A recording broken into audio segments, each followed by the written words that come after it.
Imagine a $100 billion city rising out of the sea, filled with sleek glass towers, luxury beachfront apartments, private marinas, and world-class golf courses.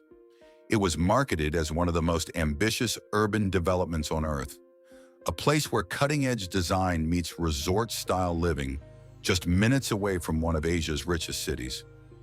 Everything about it suggested success: prime location, massive investment, and futuristic planning. Now imagine that same city almost completely empty, streets with little activity, thousands of apartments sitting unoccupied, and entire neighborhoods that feel eerily quiet despite being fully built.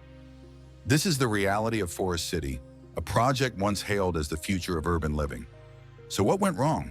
Forest City is a massive real estate development located in Johor, Malaysia, right across the border from Singapore, one of the most expensive and densely populated cities in the world.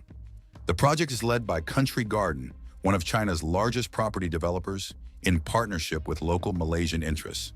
Its strategic location was meant to attract international buyers who wanted proximity to Singapore without paying Singapore-level prices. The scale of the project is enormous. Forest City was designed as 4 artificial islands built on reclaimed land, with plans to house up to 700,000 residents. It was envisioned as a fully integrated smart city, featuring green technology, car-free zones, and advanced infrastructure powered by renewable energy. The development included residential towers, office spaces, international schools, hospitals, shopping centers, and luxury amenities, all within a self-contained ecosystem. At its core, Forest City was marketed as a futuristic paradise for global elites, a place where wealthy investors, professionals, and retirees could live in a high-tech, environmentally friendly city while enjoying the lifestyle benefits of a tropical waterfront location. Despite its ambitious vision, Forest City quickly ran into serious challenges that disrupted its growth almost from the start. One of the earliest issues came from shifting political and regulatory conditions in Malaysia. Concerns began to rise among locals and policymakers about the scale of foreign ownership, particularly by Chinese buyers. In response, the Malaysian government introduced stricter property rules and signaled that Forest City would not automatically grant residency rights to foreign purchasers.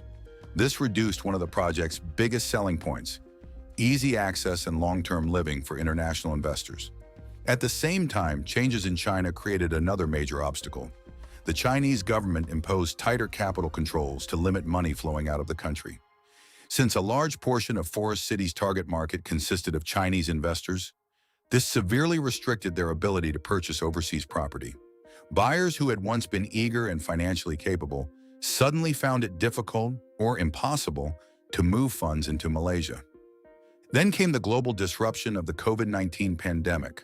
Travel restrictions and border closures halted international movement, cutting off potential buyers from visiting or investing in the project. Construction timelines slowed, sales offices saw fewer clients, and the overall momentum of the development stalled. These overlapping issues, political uncertainty, financial restrictions, and a global pandemic, created a perfect storm that significantly weakened demand at a critical stage of the project. As these challenges unfolded, the consequences became increasingly visible. Large sections of Forest City remained unoccupied, with thousands of completed residential units sitting empty. Although the infrastructure was in place, roads, utilities, and fully constructed buildings, the lack of residents meant that daily life never truly took off.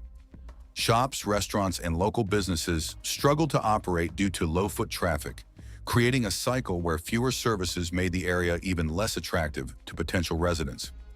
One of the core reasons for this outcome was a mismatch between the project's target market and its real-world accessibility. Forest City was priced and marketed primarily toward foreign investors, rather than local Malaysians. However, when international demand collapsed due to policy changes and economic conditions, there was not enough local interest to fill the gap. Many units were purchased as investments rather than homes, leaving them vacant instead of lived in. The result is a striking contrast: a city built to accommodate hundreds of thousands of people, yet populated by only a small fraction of that number. This imbalance between supply and actual demand is what ultimately gave Forest City its reputation as a ghost city. a place that looks complete on the surface but lacks the human presence needed to bring it to life. As occupancy remained low, the financial consequences of Forest City became increasingly serious. The project's developer, Country Garden, began facing mounting pressure as China's broader real estate sector entered a period of crisis. Declining property sales, rising debt, and tightening credit conditions affected many developers, and Country Garden was no exception. This made it harder to sustain large-scale overseas investments like Forest City.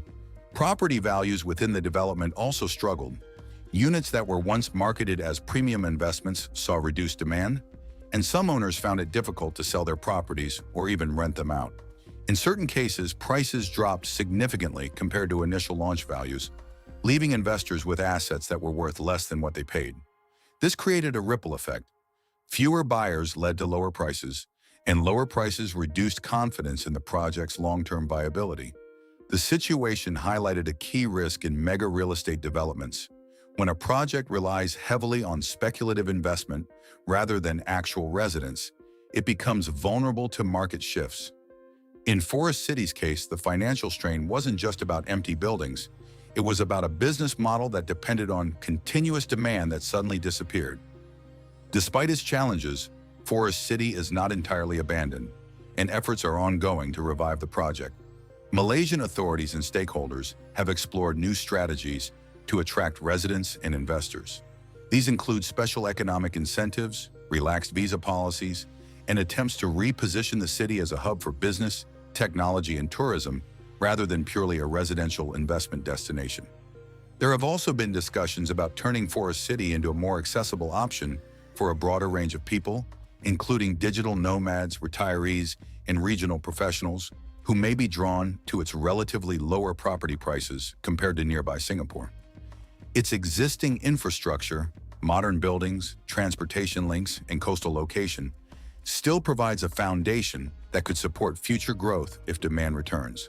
However, the future remains uncertain.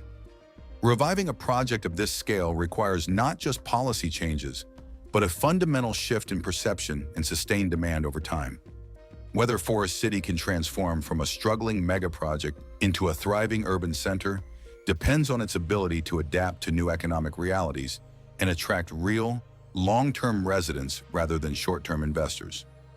The story of Forest City reflects a much larger global trend in real estate and urban development.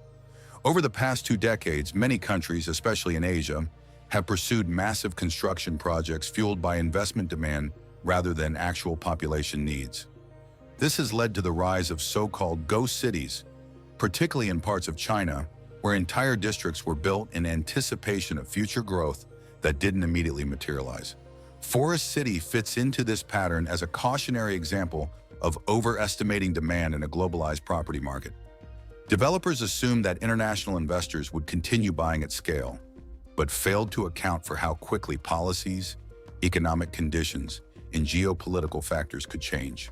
When capital flows slowed and regulations tightened, the demand that justified such a massive project simply vanished. It also highlights a deeper issue. Building a city is not just about infrastructure, it's about creating a sustainable community. Without jobs, schools, social life, and long-term residents, even the most advanced and well-designed cities can struggle to function. Forest City shows that urban success depends less on ambition and more on alignment between who a city is built for and who can realistically live there. What started as one of the most ambitious urban projects in the world has become a symbol of how quickly things can go wrong when expectations don't match reality. Forest City was designed to house hundreds of thousands of people, yet today it stands as a reminder that scale alone doesn't guarantee success. Its future is still unwritten. With the right changes, it could slowly attract residents and evolve into a functioning city, or it could remain a striking example of a $100 billion vision that never fully came to life.